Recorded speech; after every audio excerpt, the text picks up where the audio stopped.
All right, Shalom. This is the brother Nahalia from the GMS Orlando camp. I want to start off by giving all praise, honor, and glory to Yahweh, Bahashem, Yahweh Shai, Bahashem, Ruach Kodash. Double honors to the apostles and the elders of Great Millstone, who are the elders of Yasher Allah, and a sincere salutation to all Yuakim, who are preaching this word and believing this word, and to the Akwath, who are believing this word in all truth and in sincerity. This is Revelation chapter 13, and I'll start at verse 15. And it reads that he had power to give life unto the image of the beast, that the image of the beast should both speak and cause that as many as would not worship the image of the beast should be killed. And he causeth all, both small and great, rich and poor, free and bond, to receive a mark in their right hand or in their foreheads, and that no man might buy or sell, save he that had the mark or the name of the beast or the number of his name. All right, I want to go into a lesson through the Spirit based on this article that I have from a Substack, and it says the dangerous alliance of Elon Musk, Peter Thiel, and Curtis Yarvin. All right, and these names, while Elon Musk is familiar, we're going to get into Peter Thiel and Curtis Yarvin. All right, and how they are a part of the image of the beast being realized. All right, because as we read through the Spirit, you're going to find out that these guys really dwell on the tech side, but they have a philosophy, all right, that deals more with prophecy than anything else. All right, they believe that democracy should be destroyed. All right, and that they should go back to having something like a monarchy. All right, fewer checks and balances. All right, so we're going to read this article through the Spirit. Lord willing, this is edifying. So I'll start with the intro. It says a shift is happening in the tech world, and it has nothing to do with the latest AI breakthrough or a new app. This is about power. Who gets to have it, who doesn't, and whether democracy should even stick around. At the center of it all are Elon Musk, Peter Thiel, and Curtis Yarvin, three influential figures pushing for a future with fewer checks and balances and more centralized control in the hands of a select few. They're not openly calling for the end of elections, but through their actions, ideas, and political investments, they're steering things in that direction. Musk is the loudest of the three, known for his electric cars, rocket ships, and now his role as our unofficial president. Thiel operates behind the scenes, funding candidates who align with his worldview. Yarvin, a former software engineer turned political theorist, has spent years arguing that democracy is outdated and should be replaced with a system where a single powerful leader, preferably a CEO, calls the shots. Now, this caught my attention through the Spirit, and I've been kind of doing some studying on the guy, Curtis Yarvin in particular. You know, and he's basically arguing for a return to a monarchy, you know, that democracy is outdated, you know, that it's a legacy and it should be removed and allow somebody who knows what they're doing to have more control.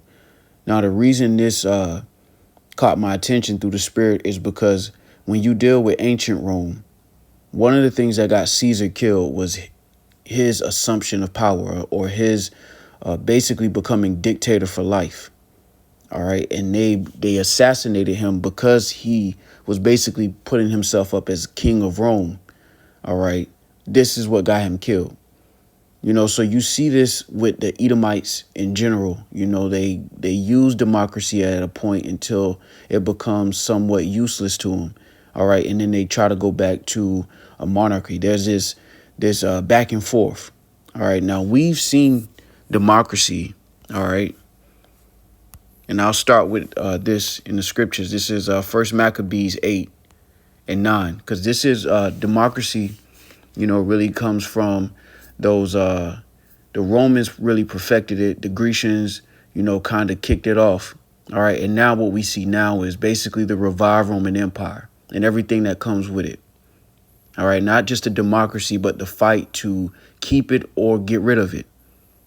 Because what we see already with Trump coming in there, you know, a lot of these regular Edomites thought that he was going to return the Commonwealth to the average so-called white person, when in actuality, these are the kind of guys he has around him. And these guys have a philosophy of getting rid of democracy, because democracy at this point is just it's like a mask. It's covering up what's really going on. The politicians are not really forwarding the agenda of the average person. They just hop on these press conferences and they go through the voting process to make people feel like they're involved.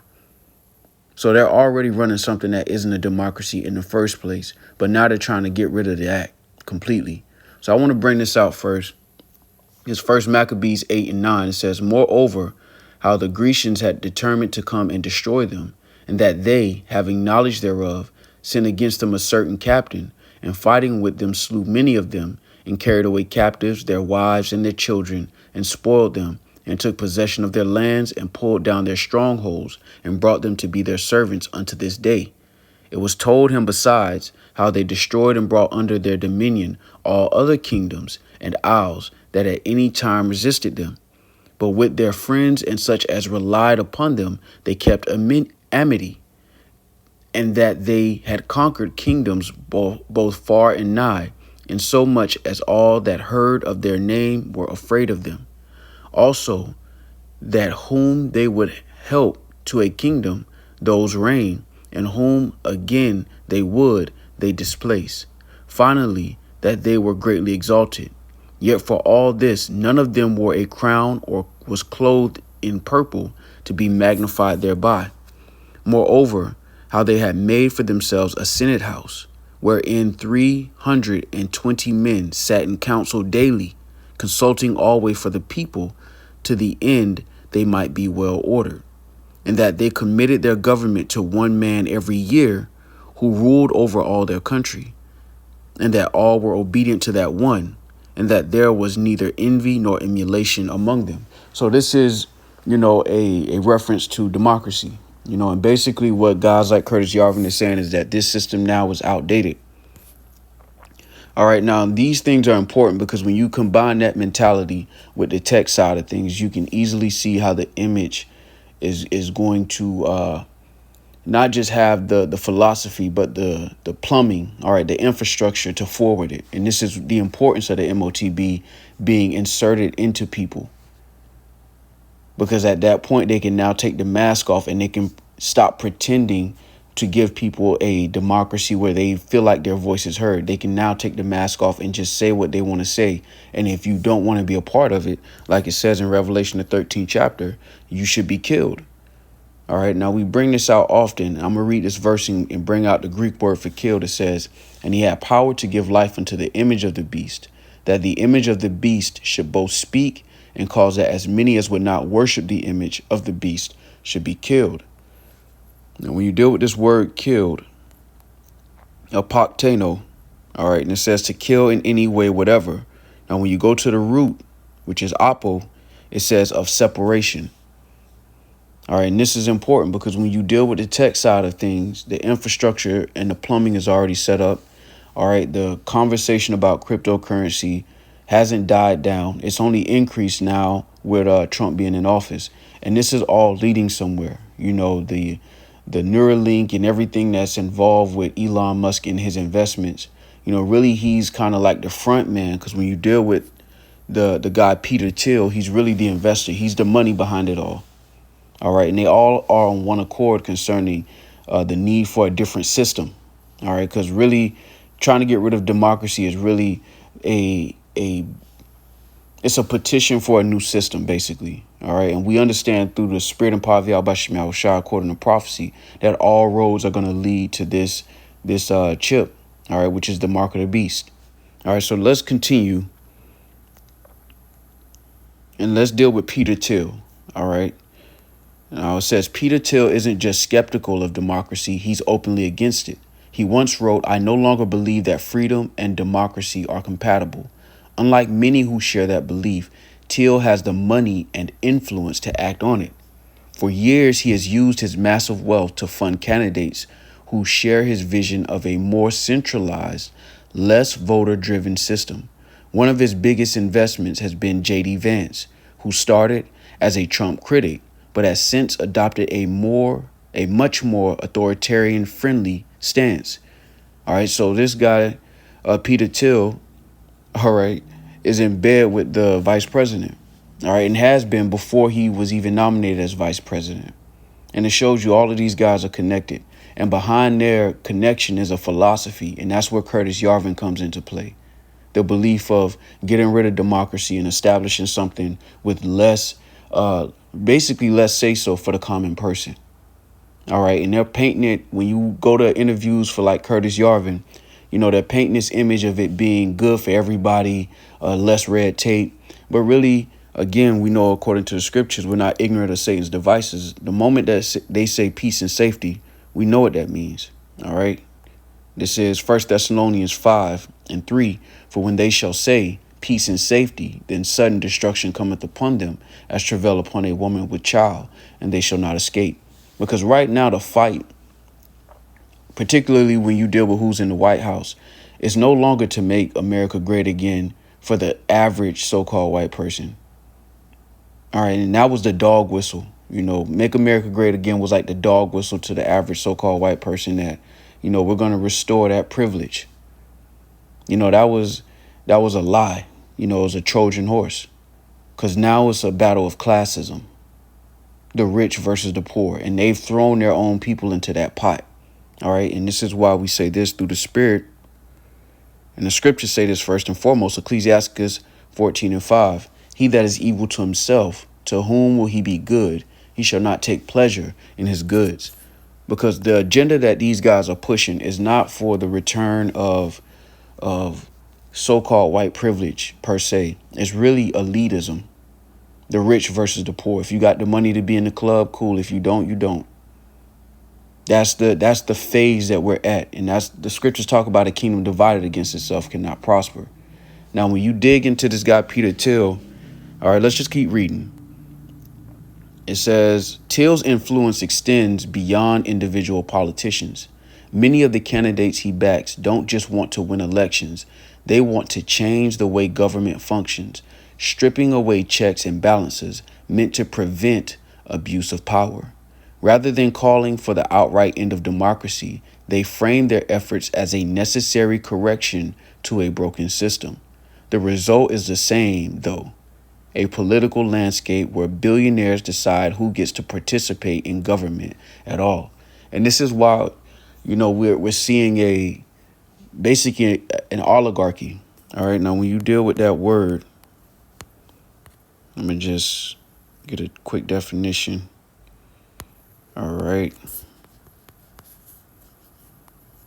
Oligarchy, from the ancient Greek oligarch, ruled by few.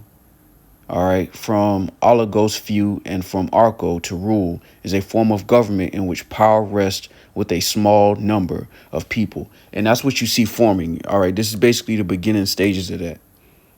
All right. This is why you see a collusion between the tech world and government, because it's needed. That collusion is needed. That cooperation is needed to bring forth the hour of temptation. All right. Everything is moving according to the will of the Lord. These are just the fine print details, if you will. All right. And guys like this, though they hide in the shadows, the Lord has made it available for us to search certain things out through the Spirit. And anywhere you look, it always goes back to prophecy. All right. Because these guys, Peter Thiel was a co-founder of PayPal. All right. Him and Elon Musk have a history. Elon Musk was a part of PayPal. Peter Thiel was considered a co-founder of PayPal. He's been the guy behind the scenes. He's not the guy in front. People look at Elon Musk like he's the smartest guy in the room. But you got guys like Peter Thiel who are in the background, putting these moves together, putting these guys in the same room together, all right, to forward this agenda. And Curtis Yarvin is really the philosopher, if you will, behind it. All right, because this idea of democracy being outdated is their way of removing checks and balances. You can just imagine, just thinking as a man, with the removal of those checks and balances, with the Constitution being moved out of the way or suppressed, they can implement the MOTB, and there's nothing that people can do about it. Now, we know through the Spirit, according to prophecy, sedition is going to take place. All right. And we'll get that as well, because these Edomites who put their hope in Trump, believing that he was going to restore some kind of commonwealth to them, when they figure out that they've been duped, they're going to react. All right. This is 2 Ezra chapter 15 and verse 14. Woe to the world and them that dwell therein. For the sword in their destruction draweth nigh, and one people shall stand up and fight against another, and swords in their hands. For there shall be sedition among men, and invading one another. They shall not regard their kings nor princes, and the course of their actions shall stand in their power. Now you have to imagine, the average Edomite who, believes that there was some great victory when they were able to get Trump into office. Just imagine their utter disappointment, when they really start to see the writing on the wall. Right now, you have to kind of search things out for it to become obvious. But for the average person, they're not researching, they're not doing their due diligence, so they don't really know the people and the policies Trump is putting in place. But really, he's laying the groundwork down to forward this technical image of the beast. All right, because the tech side of it is important for the MOTB to be made mandatory for that chip. You have to have that infrastructure. You have to have the brains that know how to put those things together. And this is why, this article talks about the dangerous alliance. All right, because these are guys that are closer to Washington, all right, than they've ever been. They're closer to making laws and being a part of the government than they've ever been before. And this is the mindset that they have behind it. All right, they don't believe in democracy. They're completely against it. But they're in government, they're in a democratic government, and they're completely against it. And this is showing you through the spirit, because Trump is aware of who these guys are and what they think. All right, which shows you that Trump is really, he ran a finesse on the average Edomite. He basically backdoored the average Edomite because they think that he's in there for their turn and he's not. All right. Now, I want to get some of this from Curtis Yarvin. All right, this article, and then I'm going to jump down to the summary. It says, while Till funds candidates, Curtis Yarvin is working behind the scenes, shaping their ideas. He's a key figure in the neo-reactionary movement, a philosophy that rejects democracy and argues for a government led by an all-powerful ruler, ideally a competent CEO who doesn't have to answer to voters. All right, and this goes back to that oligarchy. All right, because in the ancient world, you had a king, but the king had counselors. He had people around him that could bring him information, and they would sit in council.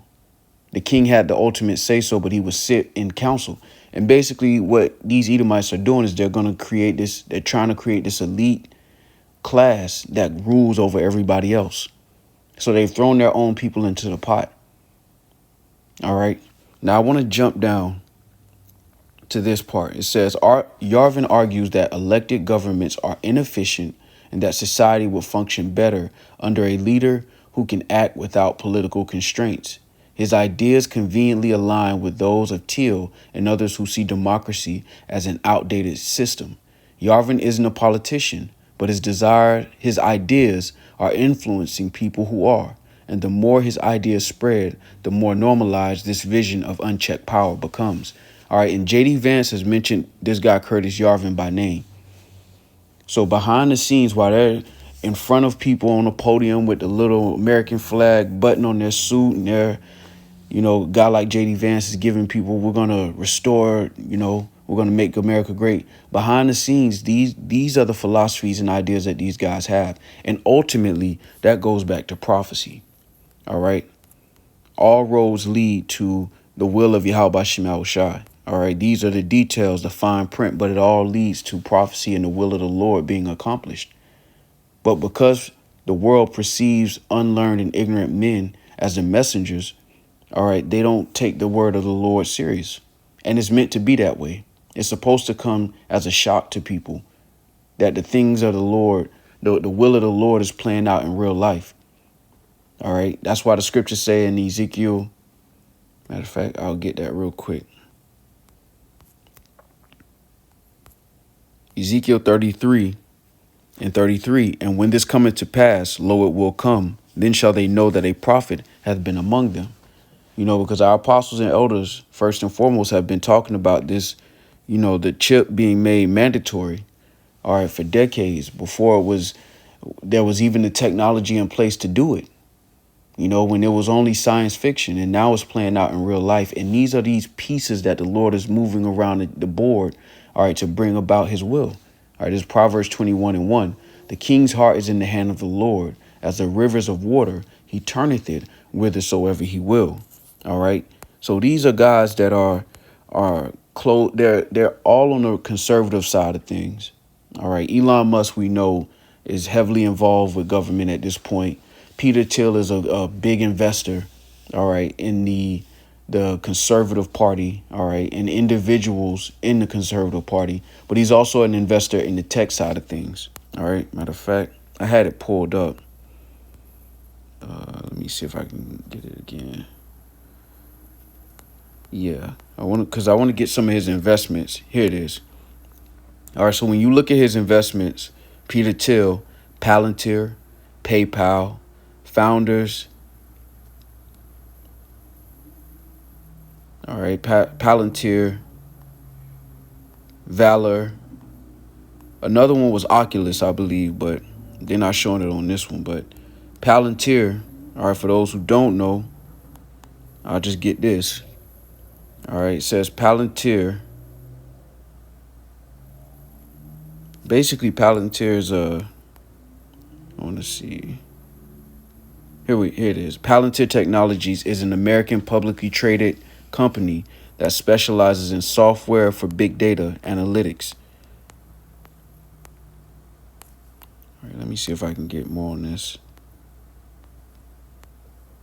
All right, and he's a co-founder of this. Now, I want to get,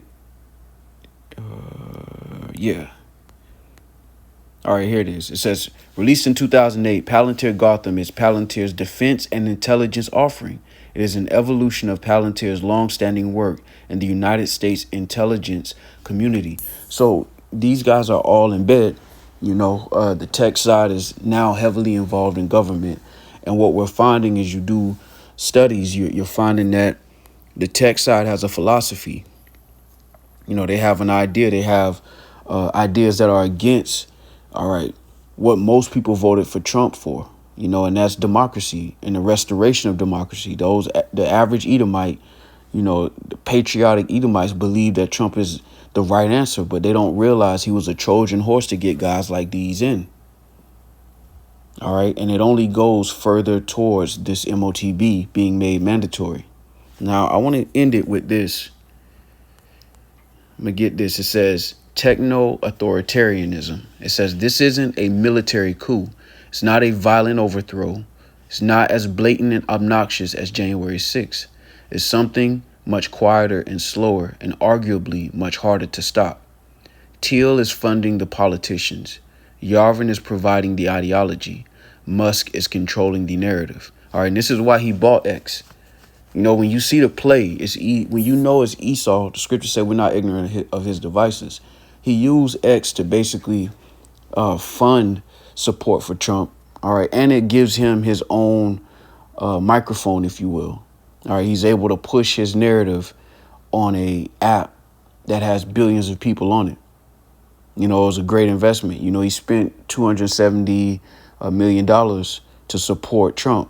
All right, which basically bought him a seat at the table. This is the philosophy behind these guys that have paid to play.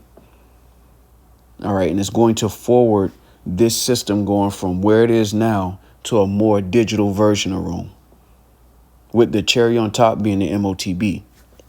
It says this isn't the authoritarianism of the past. There are no soldiers in the streets, no violence yet, no sudden changes. They argue the government should function more like a startup, streamlined, centralized, and run by those who understand how to get things done, aka the richest in the room. And this shows you that they don't care about the average Edomites. It's only about the rich. It's a classism fight. So they're still racist, so to speak. They still are against you Negroes, Latinos, and Native Americans, but they're against their own people too if they don't have the bag. Simply put, now it's just about rich and poor. That's where they are dividing the earth up at this point, particularly over here in America, because in America, they have the democracy. You know, that was the whole thing of we have freedom. That's what separates us from other countries. We have the guys that they just voted in office have allowed guys to come into the room who are completely against that idea. And they want to go back to a monarchy. All right. And it's beautiful. The scriptures talk about a house divided against itself. It can't stand. All right. Now continue, it says what they don't say. is that this model eliminates public input and hands decision-making power to a select few.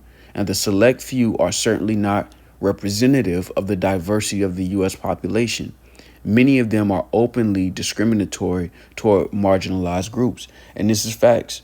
Peter Thiel, Curtis Yarvin, and Elon Musk, they all have things that they've written about concerning their views on you Negroes, Latinos, and Native Americans. And it's not good. You know, it's beautiful when you think about it through the spirit, because, again, we don't have any sympathy for the average Edomite, because they were the ones that were actually putting Jake on those trees and lynching Jake and cutting parts of Jake off as a souvenir. But it's beautiful because they believe that they won when they voted Trump in, only to realize that their own people are now viewing them as prey, and they don't even see it. Now, continuing, because while they are against marginalized groups, they're openly racist, if you will, or discriminatory against Negroes, Latinos, and Native Americans and other minorities, they've also thrown their own people into the food chain. All right, it's a beautiful thing. All right, continuing, it says, as their influence grows, elected officials become less relevant, policies become dictated by unelected business leaders, and government functions more as an extension of corporate interests than as a representative institution. All right, and you see that with Elon Musk. Elon Musk is not an elected official. He was given a job to run Doge by Trump, but he's not an elected official. He's not even a so-called American citizen. All right, so you can already see that they're getting around certain things in the Constitution before they just outright pull the mask off. But these Edomites are also watching, because, again, all of these moves are eventually going to break the camel's back, and these average Edomites are going to react violently when they find out that the one they love so much, DJ Trump, sold them down the river. All right, these guys, when they're running for office, it ain't free and it ain't cheap. So the people that invest in these campaigns, they owe them. All right, this shows you that we're not in a true democracy when your politicians need money to campaign, and by default, they owe those guys. That's basically a bribe. That's like a legalized bribing system. And Trump is a part of it. No matter what he says on a microphone, he's a part of feeding the beast. And right now, the beast is separating the rich from the poor. It don't care if you're an Edomite or not. All right, because these Edomites think that they still got that kind of sway and power, and they don't realize that their own people have sold them out. But when they find that out, they're going to react. All right, it says, many argue that the U.S. has operated this way for decades, especially since Citizens United, and they wouldn't be wrong. But what we're seeing now isn't just corporate influence. It's billionaires actively reshaping the system itself, making elected leaders obsolete while they consolidate power behind the scenes. And this is why a guy who's funded Palantir, all right, who's co-founded, PayPal, all right, which is basically, it was a cashless way of payment. Combined with Elon Musk and his research with Neuralink, you can see the writing on the wall and where all of this is headed. And it's not headed to an embargo act. It's easy to see where this is headed. And they need that piece of the puzzle to really take the mask off. Because when you read through these guys' history, and if you have the patience to do it, and you go and look at what these guys have said, all right, about democracy and about, Negroes, Latinos, and Native Americans, if you want to, you already know what that's going to say. But if you read what these guys think about democracy, it's clear to see that they're not with it. And if they had it their way, they would remove democracy. They don't want the average person to have any say so. And this is why they need that chip to be made mandatory, because with that kind of control over people, you don't have to pretend. And this is beautiful when you look at it and you understand prophecy. All right, now this article is fire, but I'm going to read this. It says money in politics. It says this is all happening alongside a larger shift where political power is increasingly tied to wealth. The discussion around money in politics often focuses on Citizens United, but what's unfolding now goes beyond super PACs and corporate donations. People like Till and Musk aren't content with just influencing elections. They are making elected officials dependent on them, ensuring that politicians don't just support their interests, but rely on their resources to even have a chance at winning. This level of control over politics extends beyond campaign finance as we know it. It dictates which voices get amplified, which policies gain traction, and who even gets a seat at the table. And this is what the state of Israel has been doing for years. They've been able to buy off politicians wholesale to a point where whether they're right or left, none of them disagree with the state of Israel and what those small hats are doing. That is a product of campaign funding and financing. But this is the end goal. The end goal is a system where the elites are in control and nobody can say anything against it. And that's why the chip is such an important part of that equation. Because even if you have a different opinion, you can't buy or sell without it. And that's where the hour of temptation is going to enter. All right, so Lord willing, this was edifying. Matter of fact, I got a little bit more. I want to read why this matters. It says, the threat here isn't dramatic or obvious. There is no single moment where democracy ends. It's a slow restructuring of power, where elections still happen, but real control is concentrated in fewer and fewer hands. And it's already been happening. It's just now it's becoming more obvious. It says this is all happening through political funding, media influence, and infrastructure control, all of which are making democracy weaker while increasing the power of a select few. And the most concerning part, it's being sold as progress, not as a power grab. And we, beginning with our apostles, have been saying that for decades, that they're going to sell this under convenience, under gradualism, under this is the natural progression of the system. Of course, we should go cashless. All right. It's a hassle to have paper in your pocket. Of course, we should, go crypto or go digital. It makes things easier. They're going to sell it like that. All right. But really, it's a bid for control. Just like with the Freedom Act, they painted it like you're going to be more safe. But all people did was give up their prophecy or whatever they thought was their prophecy.